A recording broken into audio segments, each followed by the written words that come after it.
Let us put ourselves into bandhan. After raising our kundalini, raise. Attention on your Sahasrara. Don't close your eyes. Push back your head. 1. Again.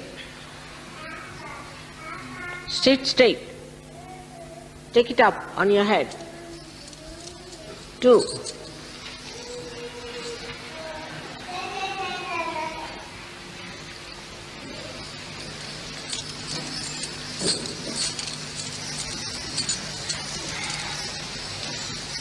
3. Now a bandhan. 1. Slowly. 2. With attention on the Sahasrara. 3. How do I do it? 4. 5. Good. 6. Attention on Sahasrara. 7.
नमस्ते गणपतये त्वमेव प्रत्यक्षं तत्त्वमसि त्वमेव केवलं कर्तासि त्वमेव केवलं धर्तासि त्वमेव केवलं हर्तासि त्वमेव सर्वं खल्विदं ब्रह्मासि त्वं साक्षादात्मासि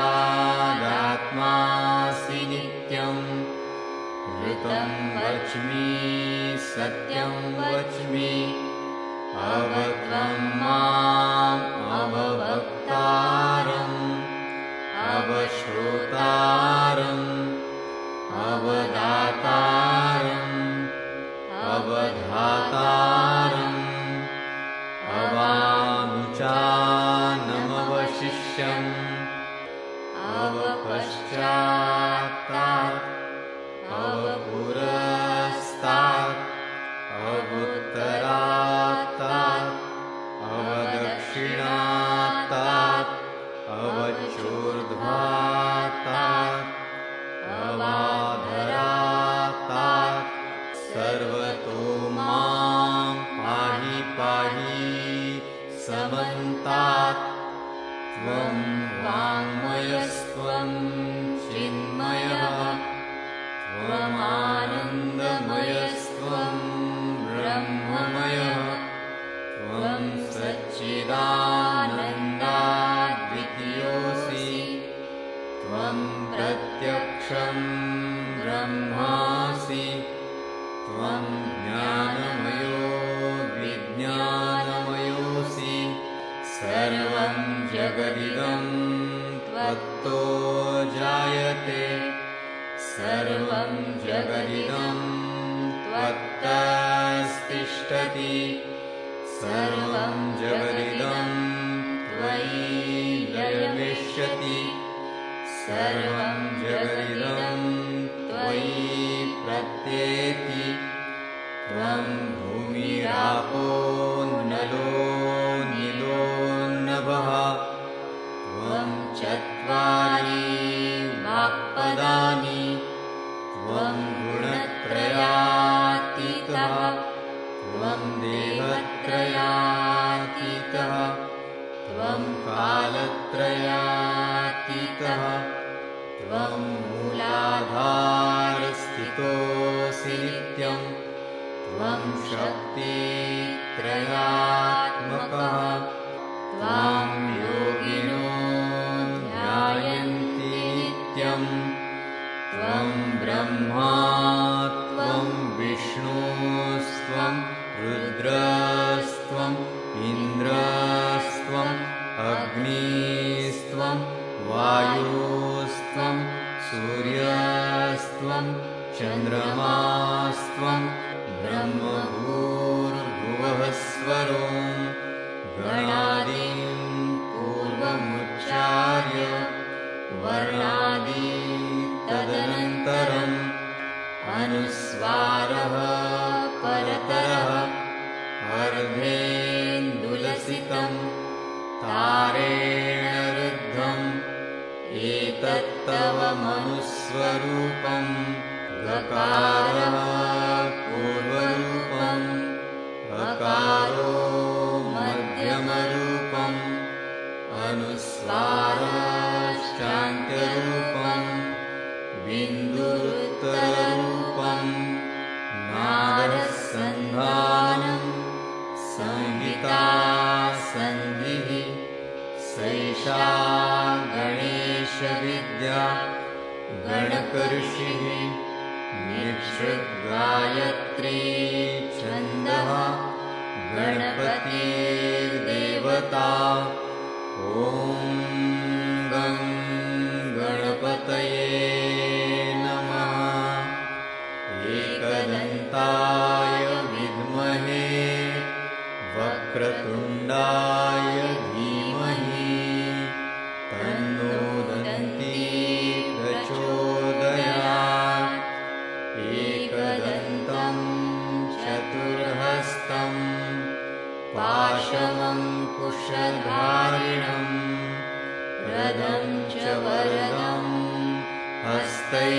हस्तैर्बिभ्राणं मूषकध्वजं रक्तं लम्बोदरं शूर्पकर्णकं रक्तवाससं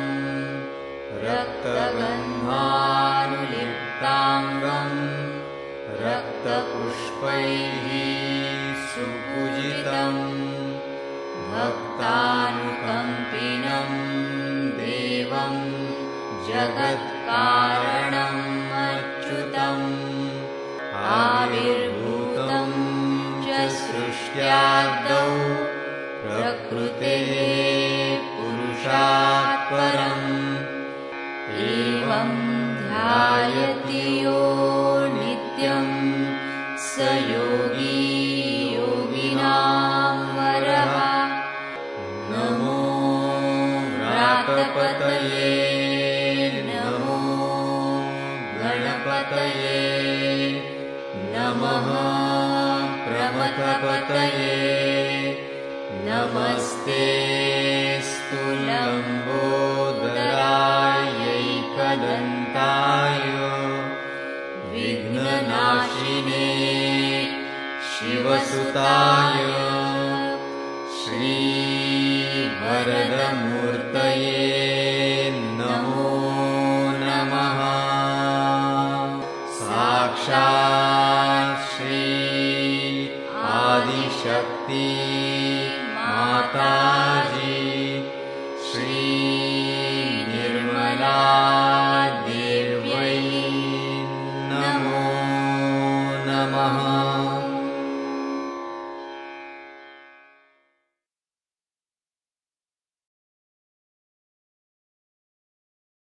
शिवोऽहं शिवोऽहं शिवोऽहं शिवोऽहं शिवोऽहं शिवोऽहम्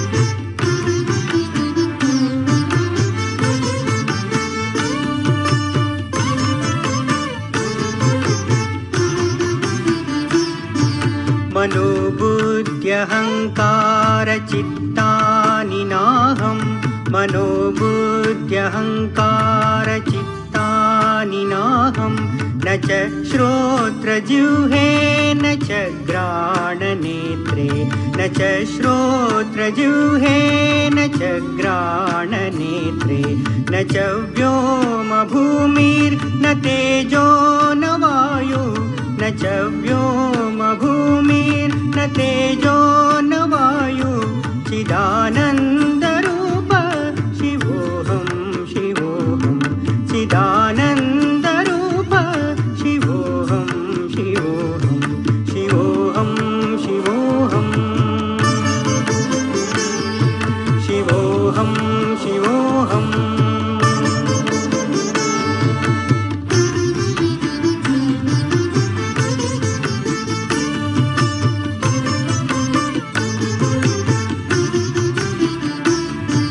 न च प्राणसंज्ञो न वै पञ्चवायु न च प्राणसंज्ञो न वै पञ्चवायु न वा सप्तधातुर्न वा पञ्चकोश न वा सप्तधातुर्न वा पञ्चकोश न वाक्पाणिपादं न चोपस्थपायु न वाक्पाणिपादं न चोपस्थपायु चिदानन्दरूप शिवोऽहं शिवोऽहं चिदानन्दरूप शिवोऽहं शिवोऽहं शिवोऽहं शिवोऽहं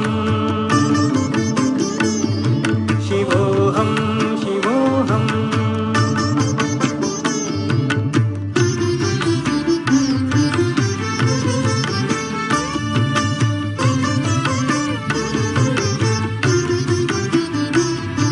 न मे द्वेषरागौ न मे लोभमोहौ न मे द्वेषरागौ न मे लोभमोहौ मदो नैव मे नैव मात्सर्यभाव मदो नैव मे नैव मात्सर्यभाव न धर्मो न चार्तो न कामो न मोक्ष न धर्मो न चार्तो न कामो न मोक्ष चिदानन्दरूप शिवोऽहं शिवोऽहं चिदानन्दरूप शिवोऽहं शिवोऽहं शिवोऽहं शिवोऽहं शिवोऽहं शिवोऽहम्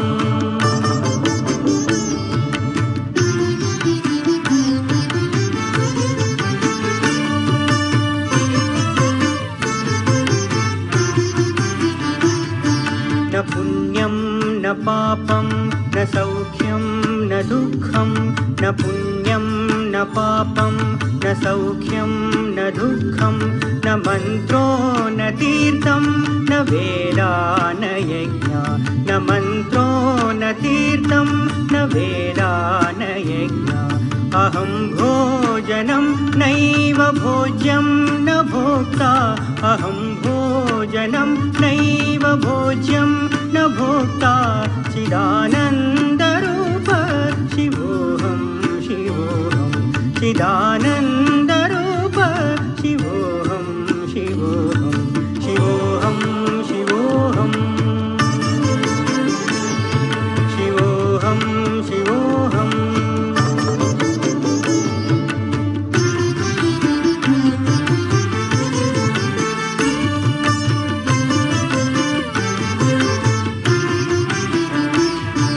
न मे मृत्युर्न शङ्का न मे जातिभेद न मे मृत्युर्न शङ्का न मे जातिभेद पिता नैव मे नैव माता न जन्म पिता नैव मे नैव माता न जन्म न बन्धुर्न मित्रं गुरुर्नैव शिष्य न बन्धुर्न मित्रं गुरुर्नैव शिष्य चिदानन्दरूप शिवोऽहं शिवोऽहं चिदानन्दरूप शिवोऽहं शिवोऽहं शिवोऽहं शिवोऽहं शिवोऽहं शिवोऽहम्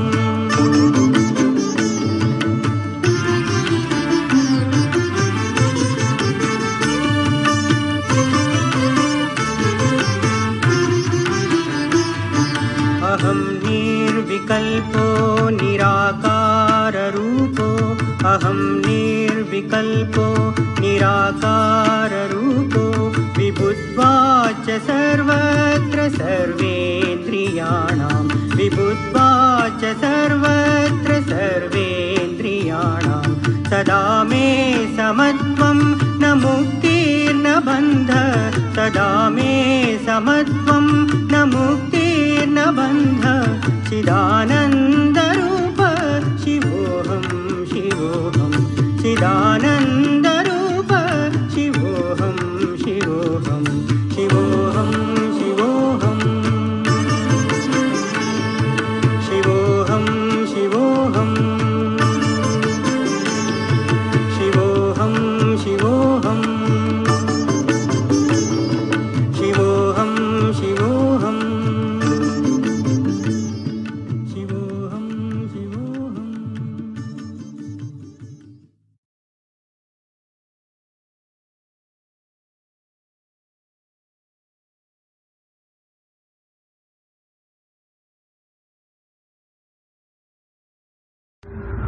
आपसे पहले मैंने बताया है उत्पत्ति के बारे में, क्योंकि महाशिवरात्रि के दिन जब शिव जी की बात करनी है तो उसका प्रारंभ उत्पत्ति से ही होता है, इतने वो आदि है।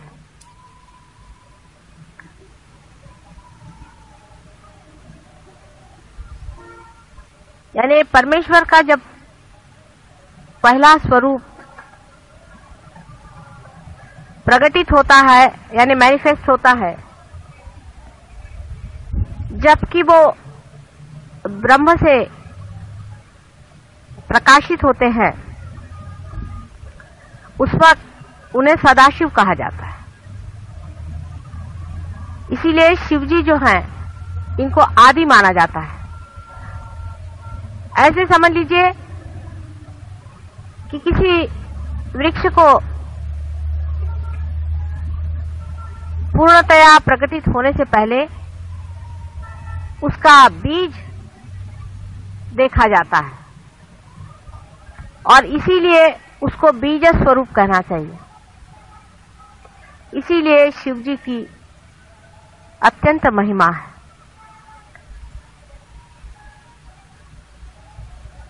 उसके बाद उनके प्रकटीकरण के बाद उन्हीं के अंदर से ही शक्ति अपना स्वरूप धारण करके आदि शक्ति के नाम से जानी जाती। वही आदि शक्ति परमात्मा के तीनों रूपों को अलग अलग प्रकाशित करती है, जिसको आप जानते हैं, जिनका नाम ब्रह्मा, विष्णु और महेश माने शिव शंकर है। यानी एक ही हीरे के तीन पहलू आदि शक्ति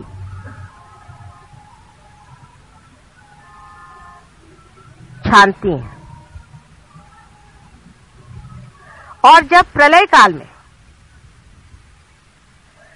सारी सृजन की हुई सृष्टि, सारा मैनिफेस्टेड संसार विसर्जित होता है, उसी ब्रह्म में अवतरित होता है, तब भी सदाशिव बने ही रहते हैं और उनका संबंध परमात्मा के उस अंग से हमेशा ही बना रहता है जो कभी भी प्रकटीकरण नहीं होता है, जो कि एक नॉन बीइंग है। परमात्मा की जो शक्तियां प्रकट होती हैं वो बीइंग से होती हैं, और जो नहीं होती है वो नॉन बीइंग की हमेशा बनी ही रहती है। उसमें सदाशिव का स्थान वैसा ही है जैसे एक हीरा टूट जाए, बिखर जाए, कितना भी मिट जाए, उसके कण कण भी हो जाए, तो भी वो चमकता ही रहता है, कभी नष्ट नहीं होती उसकी चमक। उसी प्रकार सदाशिव का स्थान है। सदाशिव से स्थिति बनती है और संसार के सृजन में जब तक स्थिति नहीं बनेगी तब तक कोई भी सृजन नहीं हो सकता। पहले स्थिति बनाई जाती है, एग्जिस्टेंस, अस्तित्व लाना पड़ता है किसी भी चीज का। अस्तित्व सदाशिव के ही शक्ति से होता है। इस कारण सृजन में उनका वही हाथ होता है जैसे किसी बड़ी भारी हवेली में या भवन में उसके नींव का होता है, उसके फाउंडेशन का होता है। वो दिखाई नहीं देती, जो नींव होती है वो दिखाई नहीं देती है, लेकिन उसके बगैर कोई भी बिल्डिंग खड़ी नहीं रह सकती। उसी तरह सदाशिव हमारे अंदर भी हृदय में निवास करते हुए आत्मा स्वरूप होते हैं। जब तक वे अपने हृदय में आत्मा स्वरूप स्थित होते हैं तभी तक हमारा इस संसार में जीवन चलता है। जिस दिन वो अपनी आंखें मूंद लेते हैं उसी दिन हम लोग खत्म हो जाते हैं, इस दुनिया से हम निकल जाते हैं और हमारी स्थिति परलोक में हो जाती है। शिवजी आप जानते हैं कि हमारे सूर्य नाड़ी पर वास करते हैं, चंद्र नाड़ी पर वास करते हैं, और चंद्र नाड़ी पर बैठे हुए वे स्थिति का सारा कार्य अपने अंदर करते ही हैं। लेकिन हमारा जो प्राण है उसकी भी स्थिति वो बनाए रखते हैं। शिवजी के बगैर हमारे प्राण नहीं चल सकते। अब ये काफी लंबी चौड़ी बातें हैं, वो मेरी किताब में मैंने काफी खोल करके कही हुई है। शिवजी का स्वरूप,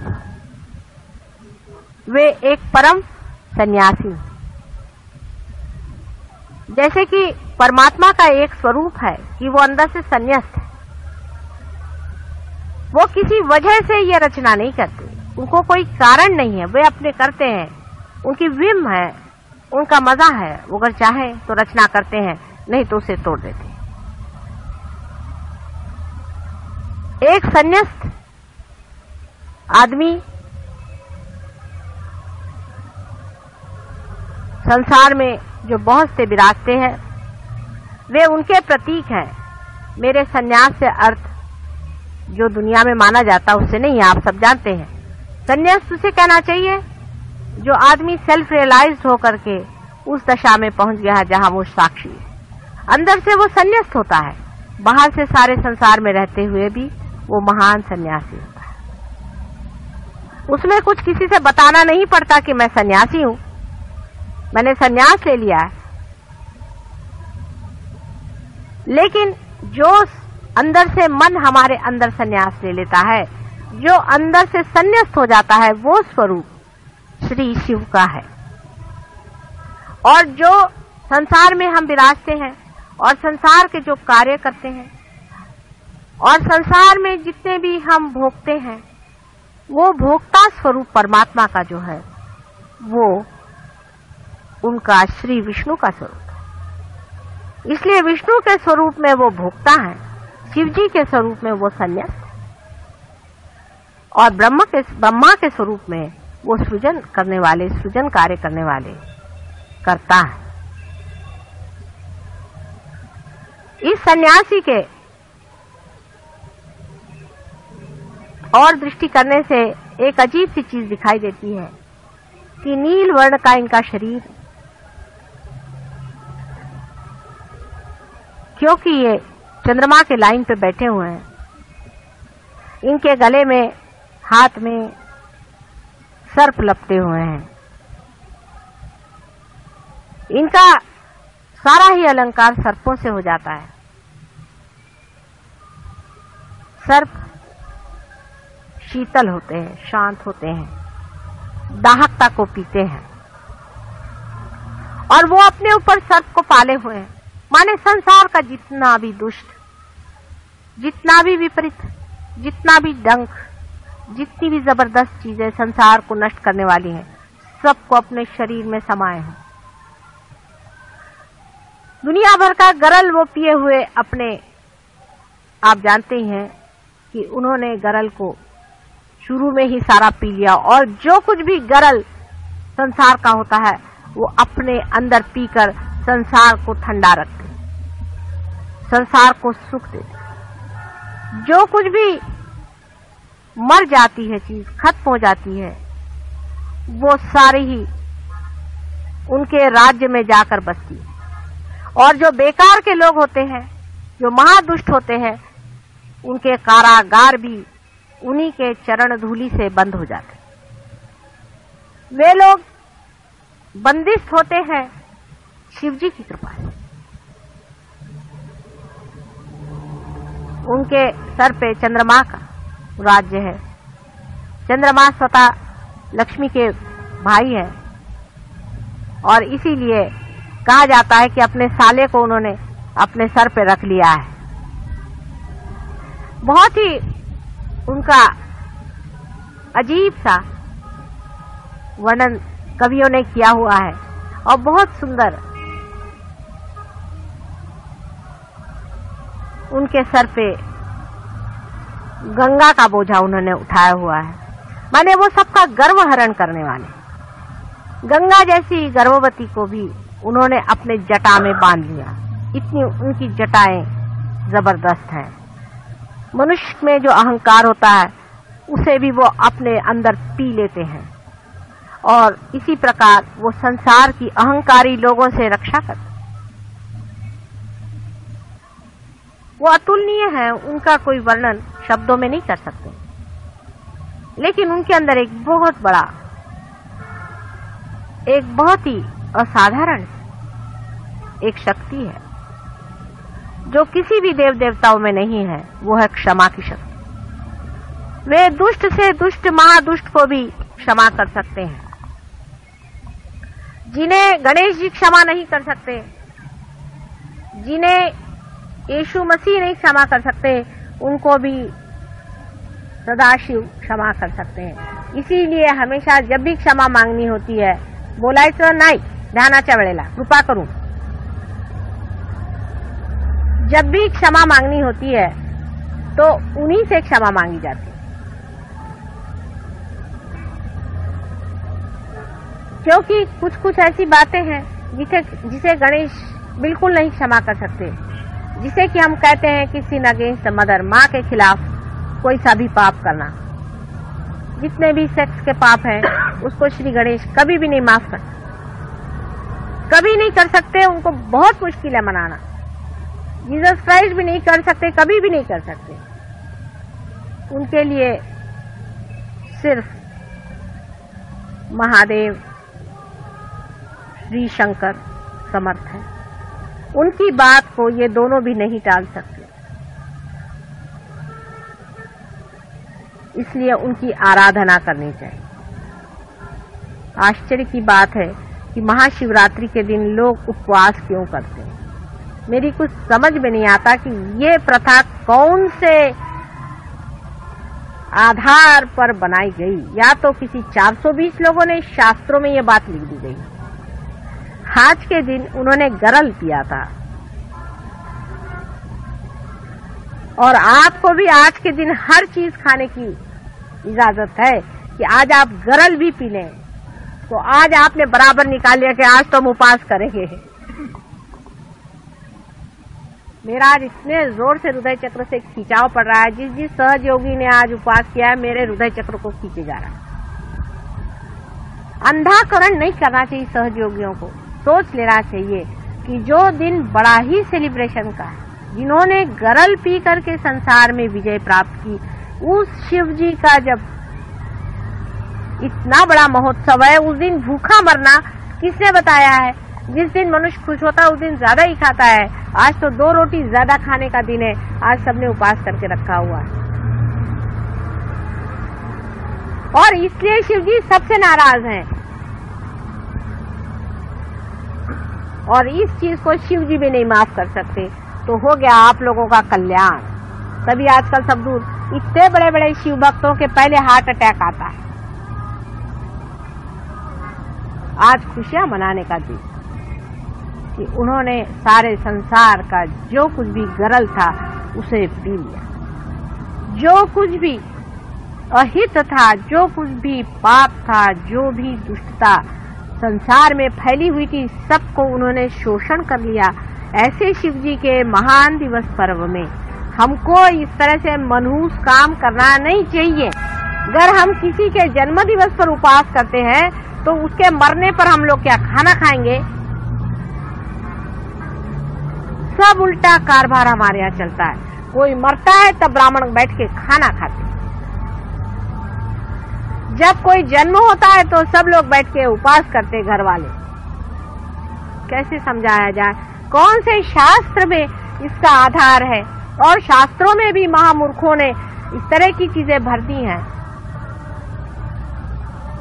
जिसको देखो उसने अपने शास्त्रों में दुनिया भर का अत्याचार कर। एक सोच समझ रखना चाहिए कि आज के दिन उपवास का क्या अर्थ है। सब लोग मिठाई खाएं, क्योंकि आज ये मंदिरों में बैठे हुए लोग मिठाई खाना चाहते तो मिठाई चढ़ाई जाए। अभी रात भर भंग पिएंगे बैठकर और चरस खाएंगे और कहेंगे कि शिवजी खाते थे तो हम भी खा रहे हैं चरस और भंग। शिवजी तो इसलिए खाते हैं चरस और भंग कि उनको जब सबकॉन्शियस में जाना पड़ता है तो वो उसे खाते हैं, चाहे जिसे भी खा ले। उनको क्या मतलब है? जैसे कि समझ लीजिए एक एरोप्लेन है, उससे आपको कहीं जाना हो तो आपको पहले पायलट तो होना चाहिए। जो वो भंग पी करके और चरस खा के शिवजी नहीं हो सकते। वो तो शिवजी ही हैं जिन्होंने गरल पी लिया, और वो हैं जो दुनिया भर के भंग पी करके संसार के जितने भी भंग है उनका शोषण कर रहे हैं। क्या कि ये भंग कहाँ डंप की जाए? तो उनके अंदर भर दी जाती कि भाई चलो तुम स्थिति हो, तुम पी लो, तुम गरल पी लो, तुम भंग पी लो। तो चले सब लोग भंग पीने आज, क्या आज भंग पी के सब लोग शिवजी हो रहे हैं। आप में से कितने लोग शिवजी के पांव के धूल के बराबर हैं? वो तो भंग इसलिए पीते हैं कि उनके अंदर रखा ही जाता है सारा भंग का स्टोर। संसार में भंग होती ही है, राक्षस भी होते हैं, दुष्ट भी होते हैं। इनको कहाँ रखा जाए? घर के अंदर आपके यहाँ अगर कोई ऐसी चीज हो तो उसको रखने की कोई व्यवस्था होनी चाहिए। शिवजी ने कहा लाओ मैं सब दुनिया भर का गरल पीता हूँ, इसलिए उनके पास ये चीज स्टोर रखी हुई कि भाई तुम रखे रहो। तो आप लोग जो उनके नाम से भंग और चरस पीते हैं, इनसे बड़े महामूर्ख संसार में कोई है ही। एक सोचना चाहिए सहज योगियों के लिए कि आपको आज तक वाइब्रेशंस तो कभी आए नहीं, आपने कभी जाना नहीं कि ये चीज क्या है, ये क्या आपके अंदर से बह रहा है, ये क्या आपके अंदर होना, कुछ अभिनव चीज, कोई बड़ी भारी चीज, कोई विशेष रूप की चीज। फिर अपने विचार भी बदलने चाहिए, अपनी आदतें भी बदलनी चाहिए। हमेशा इस तरह से उल्टी बात हम क्यों करते हैं, मेरी समझ में नहीं आता। और हर एक उल्टी बात ऐसी उल्टी बैठती है कि उससे शिवजी तो उठ ही गए इस संसार से, और उनको फिर से बिठाना मुश्किल हो जाता है। और अगर ज्यादा देर खड़े रहे तो तांडव शुरू कर देंगे, उनका कोई ठिकाना नहीं। इसलिए सब लोग विचार पूर्वक समझ करके और चले। आज उनका महान, बहुत महान दिवस है। आज से प्रॉमिस करें कि अगले महाशिवरात्रि से बहुत बड़ा उत्सव मनाया जाएगा, उनका गुणगान किया जाएगा। आपको हो सकता है कि विष्णु जी जैसे नहीं उनको पसंद अलंकार, उनके अलंकार और हैं। उनके लिए आप बभूत लगाइए, दुनिया भर की राख उन पे चढ़ा सकते हैं आप, उस सब चीज को वो तैयार है। लेकिन उन्होंने उपवास करने की बात कही हो, ये तो मुझे पता ही नहीं। व्रत करना शब्द ही बदल गया, व्रत का मतलब उपवास करना हो गया। ऐसे वक्त करना चाहिए जैसे जिस टाइम रामचंद्र जी वनवास गए तब व्रत करना चाहिए। जब रिपेंटेंस की बात हो, जब पश्चाताप हो रहा हो, उस समय का उपवास समझ में आता है। अब क्या आपको पश्चाताप हो रहा है क्या कि उन्होंने गरल पी लिया? सोचने की बात है। सारे संसार के विपद, सारे संसार की आफतें, सारे संसार का गरल आज के महान दिवस में उन्होंने पी लिया। इसलिए आज को महाशिवरात्रि कहते हैं। सारी रात उन्होंने ले लिया अपने अंदर। रात्रि का जितना भी उनका, जितना भी डार्कनेस संसार की है, उसको उन्होंने अपने अंदर समाया। अब मैं आपके लिए कोई फोर्स तो करती नहीं हूँ, लेकिन आप करके देखिए। अभी आप निश्चय करें इसी वक्त कि अगले महाशिवरात्रि से हम उपवास बिल्कुल नहीं करेंगे, और वाइब्रेशंस देखिए कितने जोर से आते हैं। और माफी मांगिए। चलो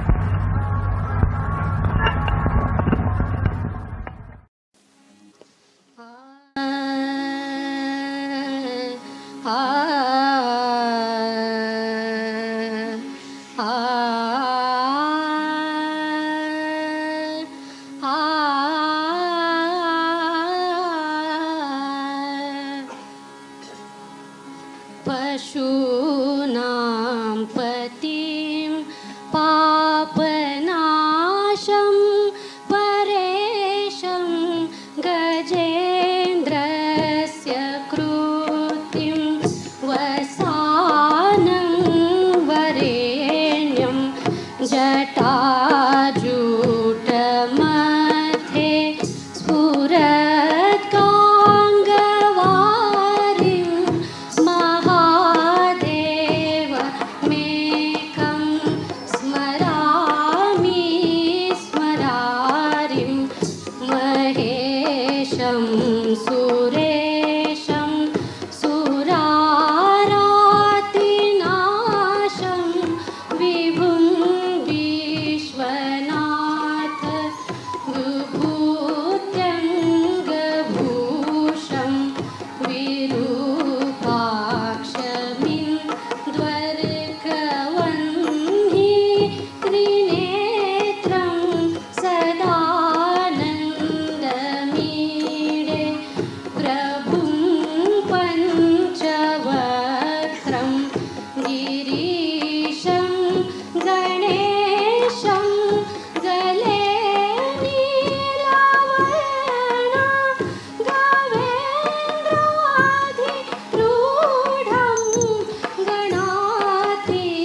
शशाङ्कार्धमौले महेशान शूलिन्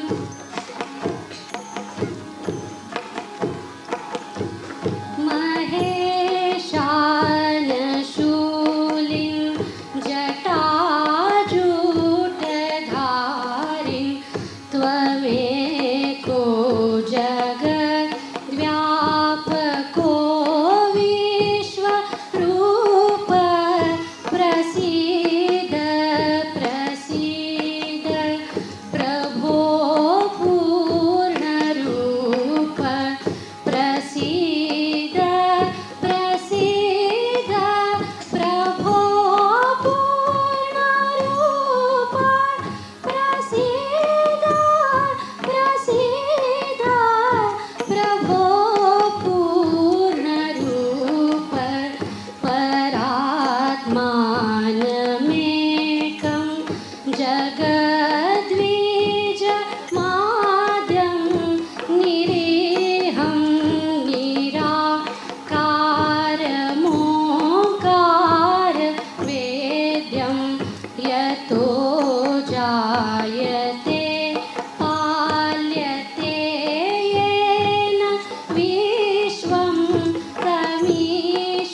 कर दिया उजियारा, माँ कर दिया उजियारा।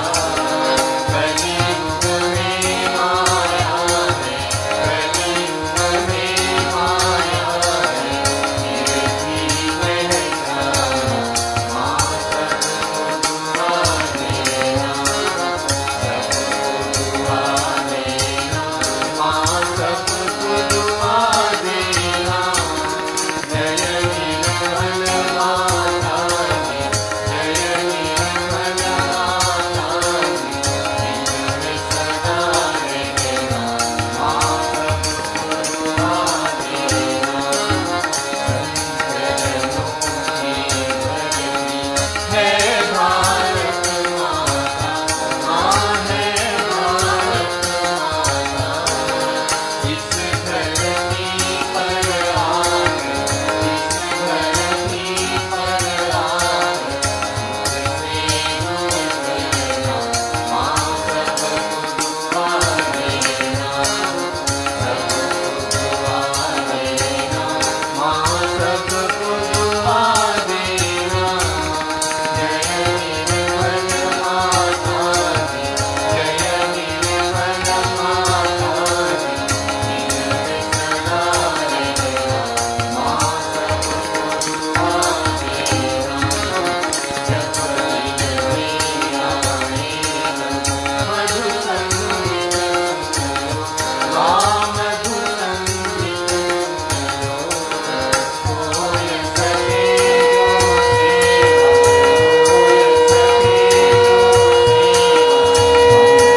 जो सेवा, माँ सबको दुआ देना, सबको दुआ देना, माँ सबको दुआ देना। जय निर्मल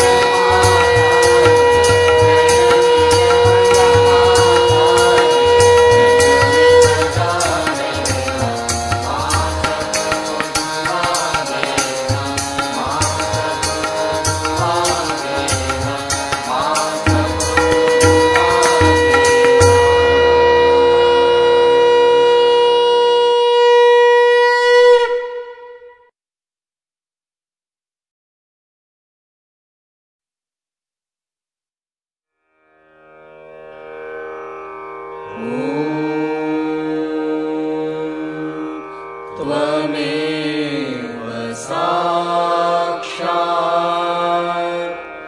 श्री महालक्ष्मी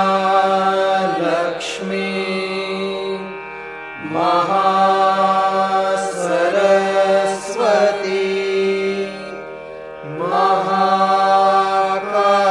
महाकाली त्रिगुणात्मिका कुंडलिनी साक्षात्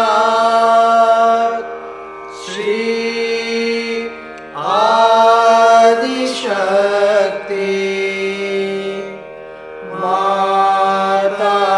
माताजी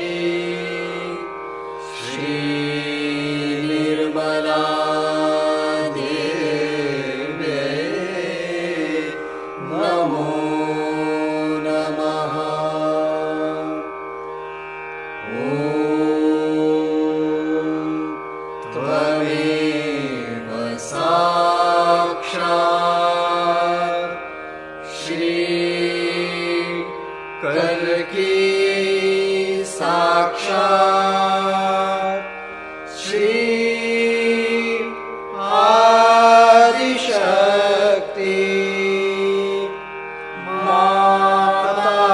माताजी श्री निर्मला देवी नमो नमः। ॐ त्वमेव साक्षात् श्री कल्की साक्षात् श्री सहस्रार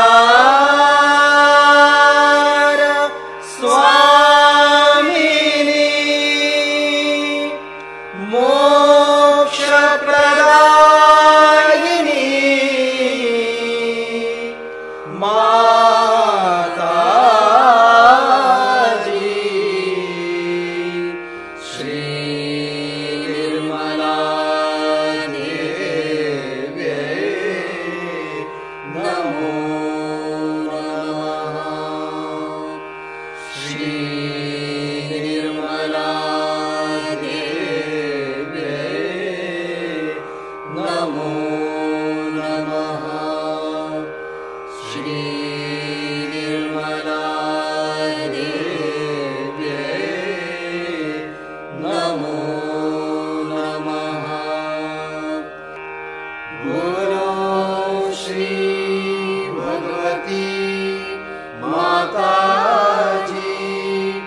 श्री निर्मला देवी की जय।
निर्मला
माता कालिका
काले